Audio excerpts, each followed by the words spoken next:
সাম্য ও সমতায় দেশ গড়বে সমবায়, এই প্রতিপাদ্যকে ধারণ করে শনিবার সারা দেশের বিভিন্ন উপজেলায় উৎসবমুখর পরিবেশে পালিত হয়েছে ৫৪তম জাতীয় সমবায় দিবস ২০২৫।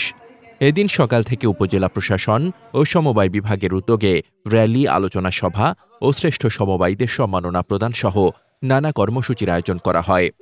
ফরিদপুরের আলফাডাঙ্গায় উপজেলা নির্বাহী কর্মকর্তা রাসেল ইকবালের সভাপতিত্বে অনুষ্ঠিত সভায় বিশেষ অতিথি ছিলেন সহকারী কমিশনার ভূমি AKM রায়হানুর রহমান। তিনি বলেন, সমবায়ের মূল শক্তি হল ঐক্য। এটি সামাজিক সম্প্রীতি ও সহযোগিতার প্রতীক।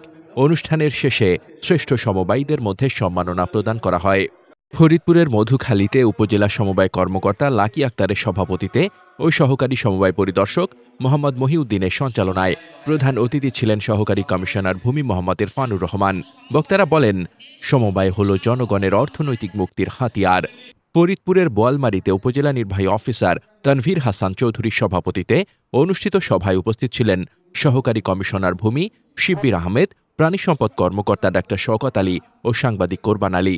অনুষ্ঠানের শেষে শ্রেষ্ঠ সমবায়ীদের হাতে সম্মাননা ক্রেস্ট তুলে দেওয়া হয়।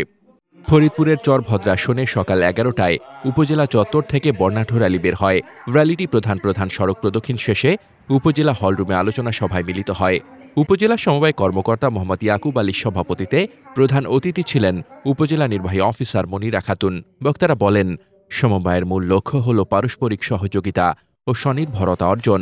সুদ নির্ভর সমবায় থেকে বের হয়ে উৎপাদনমুখী ও কল্যাণমুখী সমবায় গড়ে তুলতে হবে। ফরিদপুরের সদরপুরে সকাল ১০টায় উপজেলা চত্বর থেকে র্যালি বের হয়ে উপজেলা হলরুমে মিলিত হয়। উপজেলা সমবায় কর্মকর্তা খোকন চন্দ্র রায়ের সভাপতিত্বে অনুষ্ঠিত সভায় প্রধান অতিথি ছিলেন উপজেলা আনসার ব্যাটালিয়ন কর্মকর্তা মার্জিনা খাতুন।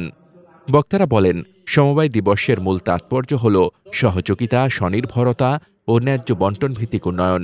সভায় উপস্থিত ছিলেন সদরপুরের শতাধিক সমবায় সদস্য ও স্থানীয় গণ্যমান্য ব্যক্তিবর্গ। মাগুরার মোহাম্মদপুর উপজেলায় সমবায় কর্মকর্তা মোহাম্মদ নূরে আলম সিদ্দিকীর সভাপতিত্বে অনুষ্ঠিত সভায় প্রধান অতিথি ছিলেন সহকারী কমিশনার ভূমি সাব্বির হাসান।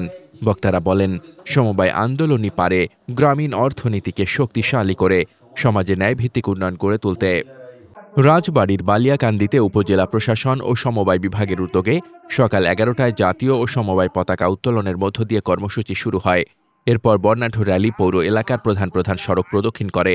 উপজেলা সমবায় কর্মকর্তা মোহাম্মদ নজরুল ইসলামের সভাপতিত্বে এবং সাবেক সমবায় কর্মকর্তা সিরাজুল ইসলামের সঞ্চালনায় অনুষ্ঠিত আলোচনা সভায় প্রধান অতিথি ছিলেন উপজেলা কর্মকর্তা মোহাম্মদ ফারুক হোসেন। তিনি বলেন, সমবায়ের মূল শক্তি হল ঐক্য। এটি গ্রামীণ অর্থনীতিকে শক্তিশালী করতে ও স্বনির্ভর সমাজ গঠনে গুরুত্বপূর্ণ ভূমিকা পালন করে।